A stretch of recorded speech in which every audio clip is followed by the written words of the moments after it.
This show is produced by the Hartman Media Company. For more information and links to all our great podcasts, visit hartmanmedia.com.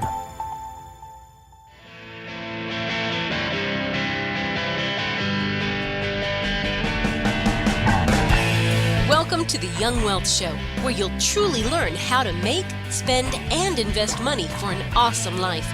Get the real life stuff that wasn't part of your school curriculum. Young Wealth gives you innovative new ways of dealing with your finances, as well as the skills and tools you're going to need to survive and be successful out on your own.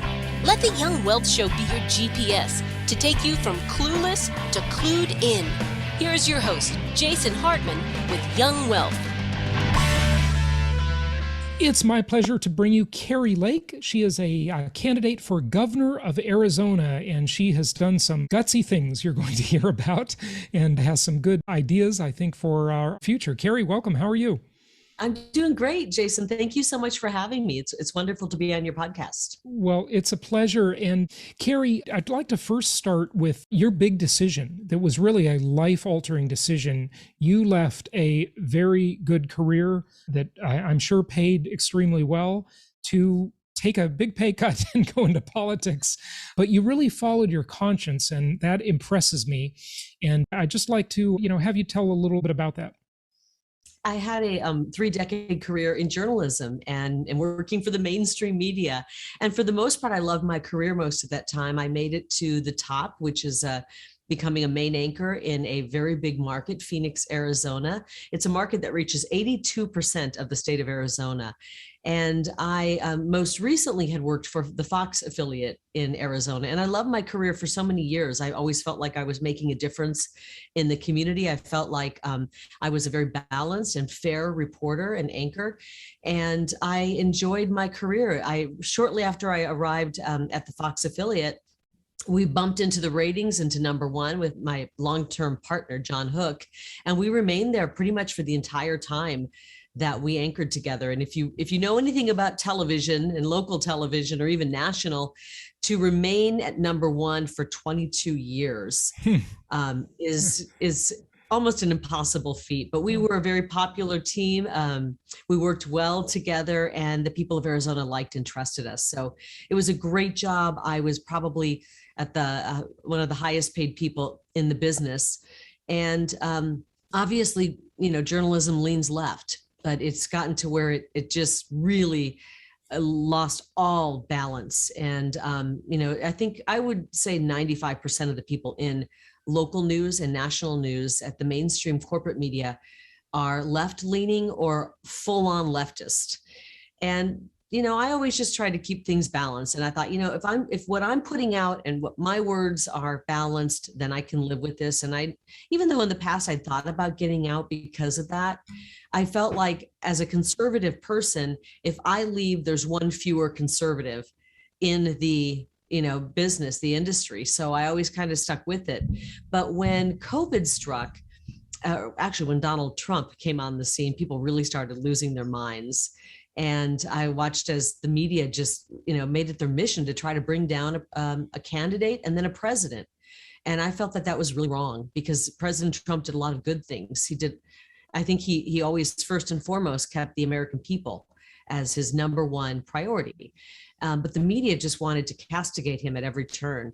And, if he did something really great, that might have gotten 20 seconds of airtime in the mainstream media versus some made up story about him that they tried to turn into a bigger thing, which would get 2 minutes. Right. So it was really frustrating to cover him and watch how people covered him.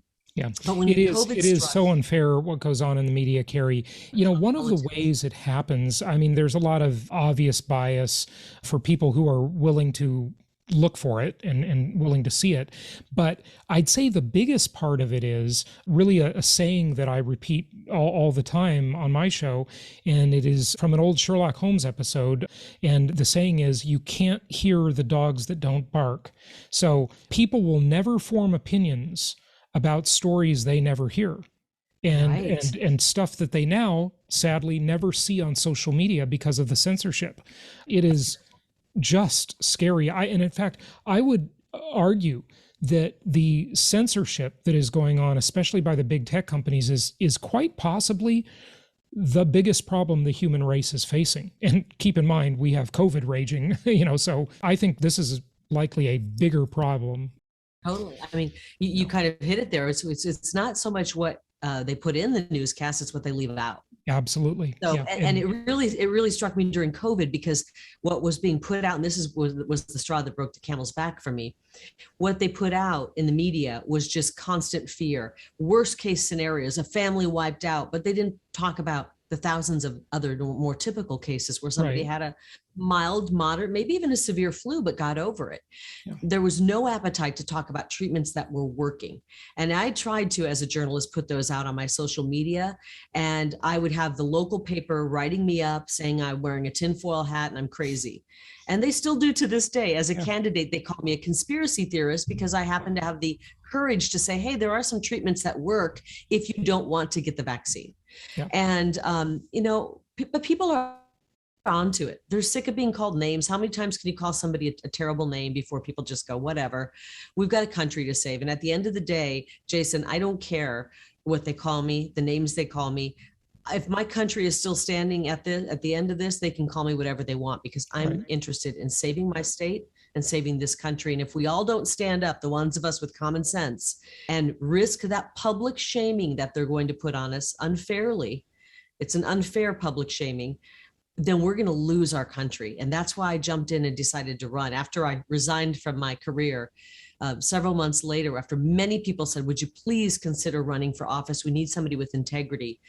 I decided to throw my hat into it, and it's been going incredibly well. We are the front runner by a by a mile. And we've got a real grassroots campaign. Arizonans are very interested in what we're talking about. Yeah, good stuff, good stuff. And I agree with you. It sure does feel like we are on the precipice. Things have gotten so bad and so divided. I don't know, it's kind of hard to see that there's a recovery from this without, possibly secession movements and things like that. I don't know. I'm not sure. Well, I have hope. I am very concerned that we can't wait till the 22 election, that things are going so fast out of control. I believe that these mandates that are being pushed on the public from their employer saying, you're going to either do this, get the shot, or get out. Yep. I think that's going to backfire. And I'm seeing it here in Arizona, people who aren't political, they work at a hospital, they're being forced to get a vaccine they don't want. Yep. I'm seeing them start to get political. They've never been political. They would even say that they aren't Republicans, but now they're jumping in because they don't want this. They don't want these mandates. They want their medical freedom. So I think this could be one of the big issues that brings us together. And the schools forcing stuff on their students. It's amazing. It feels just like a witch hunt. It feels like apartheid. It is massive discrimination. Reading these articles that say unvaccinated people should not be allowed to work, have kids, or live anywhere. I mean, or go grocery shopping. It's incredible. They're going to starve us to death. Yeah. We were just in New York. I had the pleasure of having a meeting with President Trump last week, and we got there on Sunday. The meeting was Monday, and we were trying to get reservations to a restaurant. We'd been traveling all day. We were starving. The first 3 restaurants we called, they wanted a vaccine passport from all of us. And, we started panicking. We're like, where are we going to eat? We finally found a restaurant that would accept us, but this is where we're going. New York is a pretty scary place right now. Doesn't feel like United States of America. It feels like communist America. I couldn't agree more. And, COVID checks all the boxes for a tyrannical dictator. I mean, think about it. Curfews, tracking, put a tattoo on your forehead, whether or not you've got the shot. It's just scary how election manipulation. Yeah. But COVID, again, how about manipulating an election, sending out tons of mail-in ballots that I was just talking to somebody who's been going door to door, and they went to a door of a Democrat voter. One person lived there. 8 ballots were showed up from that address. The person said, it's just one of me. I didn't have 8 ballots. Yep. So there's a lot of funny business going on. And speaking of how you can't hear the dogs that don't bark, any video I have done about the thing we did in November, I don't even want to say the word. I call it the debacle of 2020. Very good. Anything about that has been taken down. Vimeo has removed them. YouTube has removed them. Facebook has removed content. They put me on a timeout for a month. It's absolutely scary what is happening. And you know, Kari, here's what's interesting. You're going to be in government, and I'm wondering what you think of this.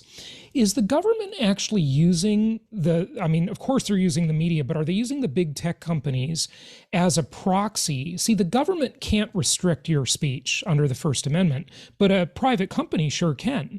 And the problem is these private companies have become so large that you almost have to argue they're like the government, and their revenue is bigger than the GDP. If Facebook was a country, for example, its annual revenue would be number 71 in terms of GDP compared to all countries on earth, all 200 and some odd countries, right? Facebook would be 71. So just think about that. Is this a private company anymore? I don't think so. Well, and we're finding out that there are government entities that have a direct line basically to Twitter and such that can tell you to take down an account. Yeah. I mean, that's fascism right there. That's Absolutely. Fascism.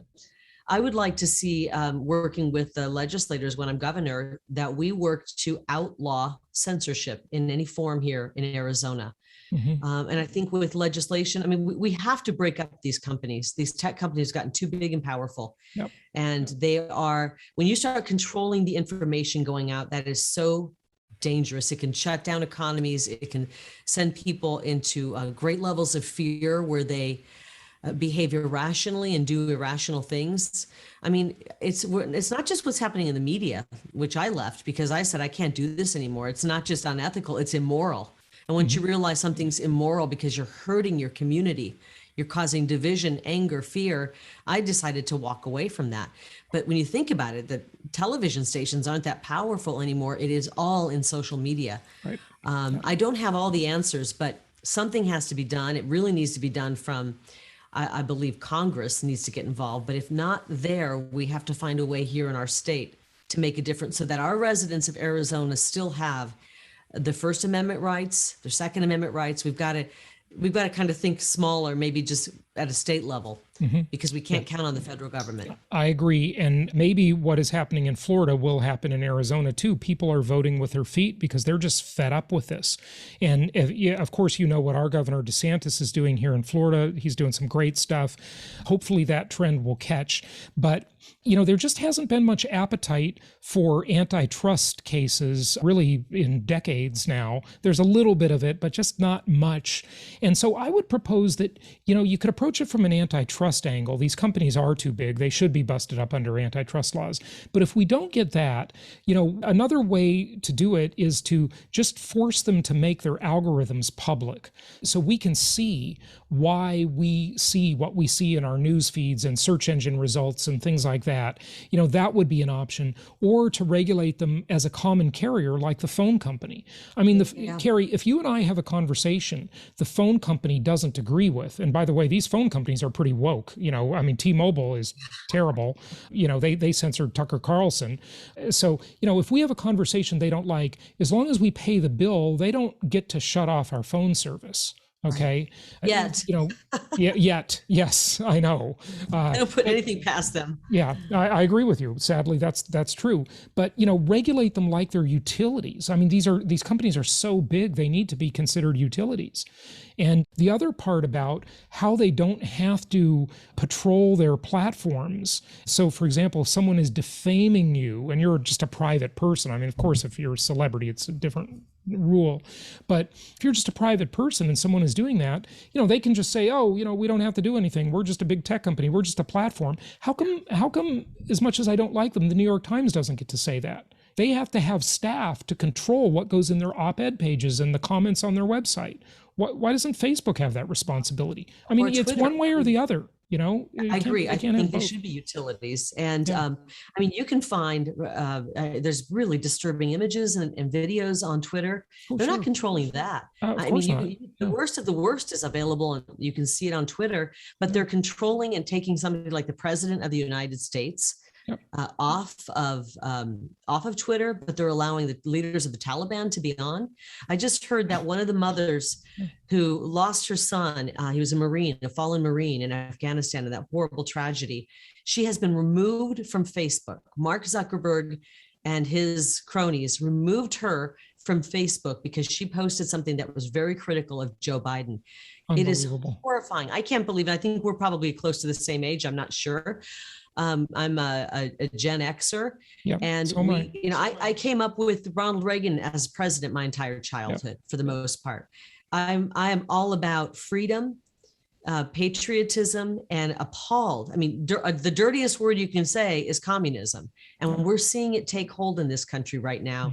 And it is so frightening. I believe it's going to be our generation, Jason, that really pulls us back from the brink, because a lot of the baby boomers that, maybe weren't raised in that same way that we were raised. Right. And I do believe we have a big young group of conservatives coming up, the ones who've been tortured the last year and a half. They are all going to be conservative.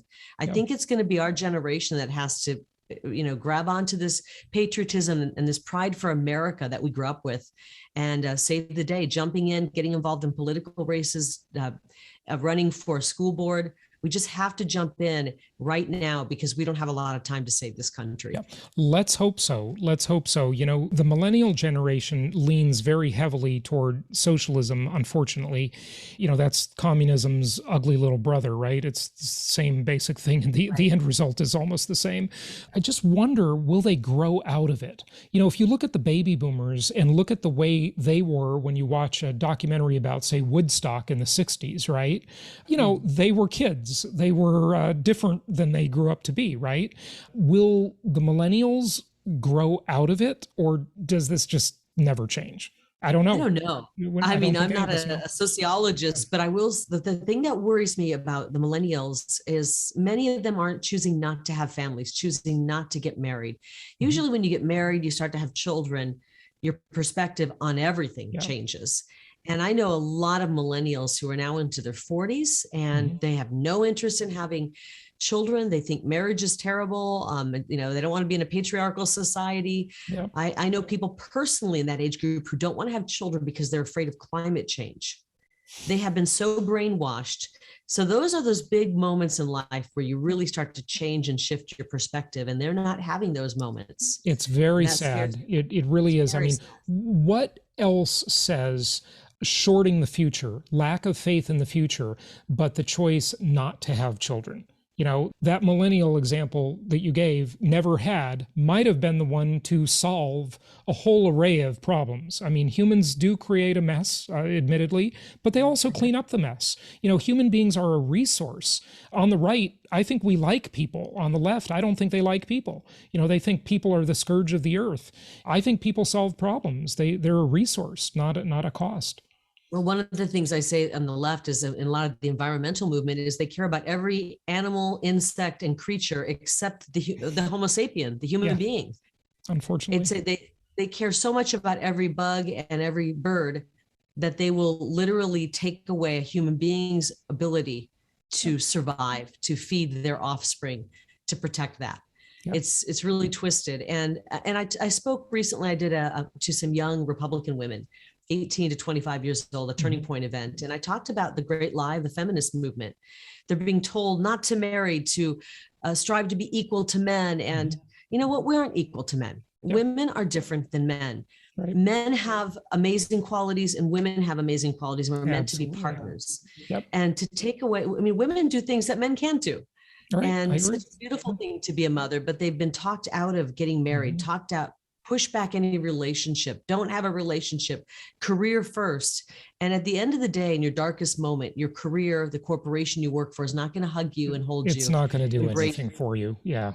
I've seen that story play out so many times with so many women who become very depressed as they move into their 30s and 40s and later, they just feel like they missed out. What was the whole point of getting an MBA and climbing the career ladder? In the old days, the complaint was, well, women are subservient to men, right? Fair enough. That was true through a lot of history. No question about it. I agree.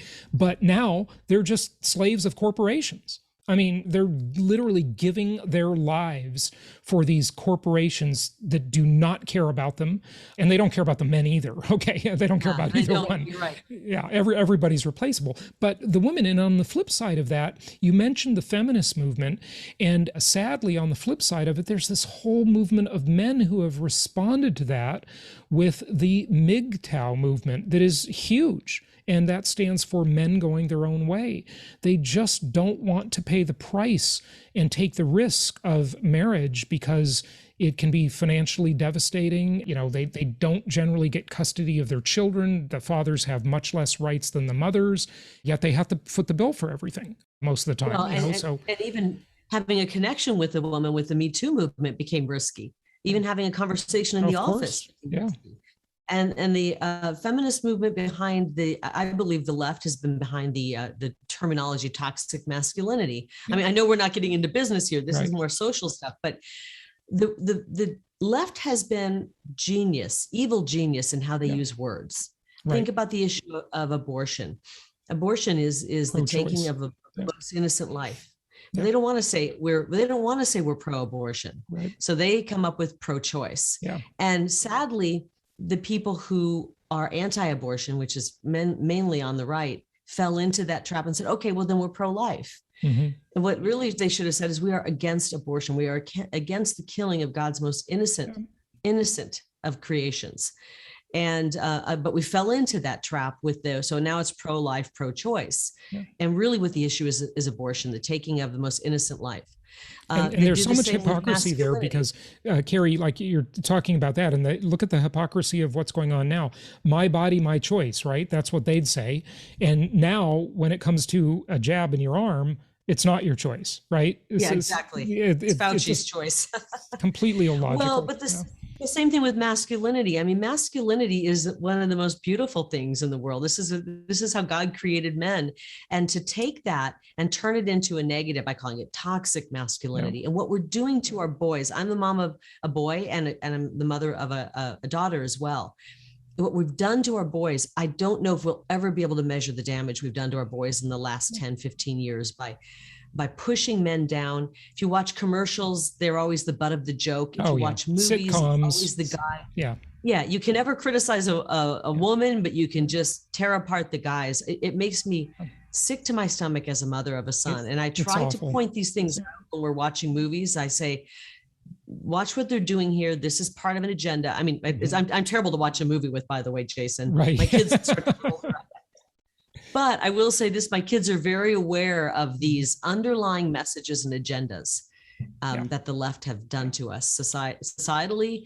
And, it's been a mess culturally, and it leads to it's a one-way street to misery for people. You're right. And, the left is much better at political campaigning. They're much better at words. They pull at the heartstrings. They appeal to emotion, not logic. And it works. It really does work. And, you mentioned earlier, and I wanted to make a comment on it, Kari, the way they're dismissive of people by calling them conspiracy theorists, right? Yep. Well, the reality is a lot of these things are just conspiracy facts. I mean, anybody who denies that people aren't conspiring to make agendas occur, they're crazy. That's crazy. Of course, people are conspiring to do that all the time, all day long. The birth of the United States was a conspiracy against England. There are conspiracies around us all the time. How can you deny that, right? So it doesn't mean you're wearing a tinfoil hat. It doesn't mean you're crazy. It's just, these are factual things that occur. It's just the true conspiracy planning something. Are the leftist media. I mean, really, I've talked about conspiracy that have no truth, but CNN has been peddling forever, and especially during COVID, so much of that has been proven to be false, not factual. Yet they're calling people who actually are putting out information that could help people save lives the conspiracy theorists. But the good news is they've thrown these words around so much. They've called people racist, Nazis, white supremacists, conspiracy theorists, sexist. Becoming immune. Misogynist, we could go all day with what they call it. It's become completely ineffectual, where people now just roll their eyes at it. Yeah. And the great thing I'm seeing on the campaign trail, and our campaign is so exciting. Within 3 weeks of announcing we were running, the excitement was crazy. We had enough signatures to be on the ballot. We were the only candidate in the state of Arizona that's assured to be on the ballot. Mhm. We've had 4,000 donors in 3 months. That's a huge number. This is a grassroots campaign. People are very excited. We've even had people switch their voter registration from Democrat to Republican because they're so excited about this candidacy. So people are getting, they're sick of being called names. They're ready to speak out. They're not going to self-censor anymore because they know if they self-censor and worry about people calling them names, they're going to lose their country. And they are ready to go. And so I'm very excited about it. We're doing great in the polls.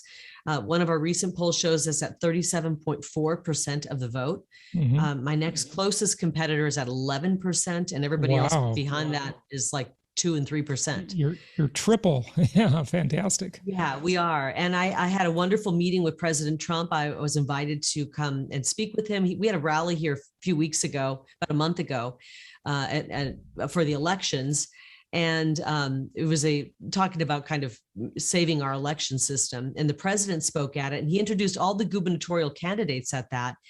And the roaring response I received really surprised President Trump. He was like, wow, holy smokes, that was something else. So it wasn't too long after that, I got a call from President Trump's office inviting me to New York, and I was there last Monday for a really good meeting with the president. So I have a lot of hope in our campaign.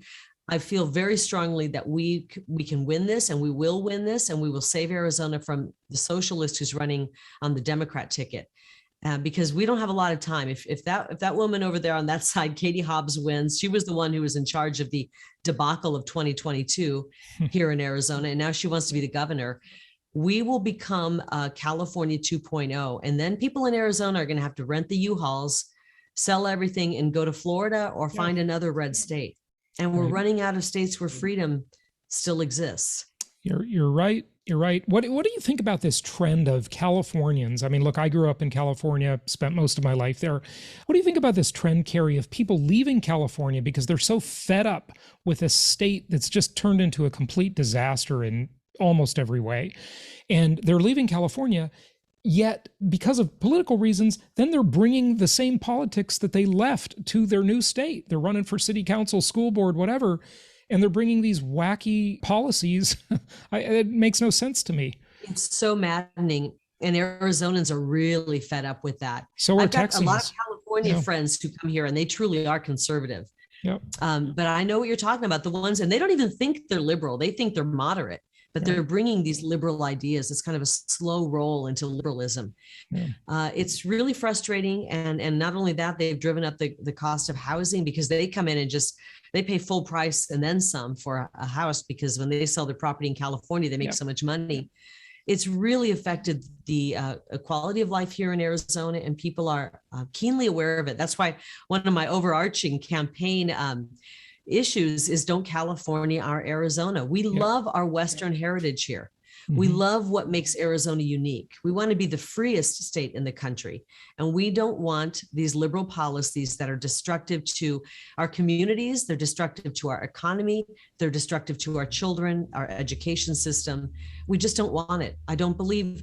And they left California, you're right, because in many cases, California is a lost cause. The politics are so twisted over there, and you can't win an election because the elections are rigged. Iron triangles. So I don't blame them for leaving, but hopefully they're waking up to the fact that people are not too keen on the Californians coming over and bringing the liberal policies with them. Kari, tell our listeners and viewers how people can support your campaign or get involved, a donation or actual involvement, whatever. What's your website? It's karilake.com, KARILAKE.com. You can find where I stand on the issues there. You can find out more about volunteering. We've got an army of volunteers, more than probably some presidential campaigns have had. And you can make a contribution. Even if you're from out of state, a lot of people are really keeping their eye on Arizona, because unlike Vegas, what happens in Arizona doesn't stay in Arizona. The policies that affect us, the things that happen here, spread into the other states, especially when it comes to what's happening at our border. So we need a tough governor, one who knows right from wrong, who has common sense, is not afraid to stand up, push back against the corrupt media, And believe me, I have a lot of fun pushing back against these bozos in the media who are nothing more than activists and are really trying to destroy the state. They're the ones who pushed our Republican governor into taking some of these draconian policies that hurt our small businesses, hurt families, hurt our health, because he was afraid of the activist media. And I will never, ever bow down to the activist media, ever. Yeah. Good. I won't shut our state down. Glad to hear it. Glad to hear it. And Kari, we are so looking forward to your visit to our collective mastermind group that is in Scottsdale, Arizona, the first weekend of November. You've graciously offered to speak there, so we're really looking forward to having you and hosting you there. But just wrap it up with any closing thoughts. And the website is karilake.com. That's Kari, right? You got that? Yep. Correct. Okay. lake.com. Yep. You know, I just think, Jason, we're really at a tipping point right now. And I don't think it's too late, but we have some evil forces kind of coming after us. We've watched as politicians have sold us out to China. They've sold us out to these woke corporations and woke universities. They've sold out this country, and people are sick of politics as usual. They're sick of these recycled, washed up politicians running time and time again, and they want a political outsider. I am that outsider. I'm conservative. I know the state of Arizona well, and I will never back down to that the woke politics. Yeah. As I said in one of my speeches, we got to drive a stake through the heart of these woke politics so that they don't rear their ugly communist head again. And that's where we are. I know it sounds dramatic, but it's not. It's true. It's double speak. It's like what George Orwell wrote about in 1984. It's just double speak. That's what they promote. So I'm running as someone, as a candidate who loves the state, and I will do everything in my power to save it and protect it. And I hope people will take a look at my website and consider making a donation, because I'm funded by the people, not the swamp. And we do have a swamp in Arizona. I'm sure you do. Yeah, good stuff. Well, Kari Lake, thank you so much for joining us. Best wishes with your campaign. And I look forward to seeing you at our upcoming event in November. So thanks again for joining us. Likewise. Thank you so much. Thanks, Jason. Have a great day. So George Gammon, Jason Hartman, and we've created a high-level mastermind group called The Collective. The goal of The Collective is for you to learn from the three of us, as well as, of course, the other members, on how to build and, more importantly, how to maintain your wealth. In this video, we're going to go into detail about what The Collective is and what it can do for you. Enjoy. So I'm Ken McElroy. I've been in real estate for over 30 years. Started with a 2-bedroom, 2-bath using my own money, and now I own over $1 billion worth of real estate that I bought over the years, built a big company. We have a construction company, a development company, a property management company, and of course an investment company. And typically now we syndicate and work with large, both private and public institutions for the equity and the debt. And so what I bring to The Collective is how to scale, how to grow, starting with one really small property with no experience at all and growing it into an organization, which I've been able to do, that basically runs almost without me. So that's what I'm going to bring to The Collective. We decided to start The Collective because, one, I met George Gammon, and George brings a very interesting perspective about the economy and the Fed and the way money works and Bitcoin and alternative types of investments, which, quite honestly, I was super focused on real estate almost the entire time. And even I want to be a little bit more diverse.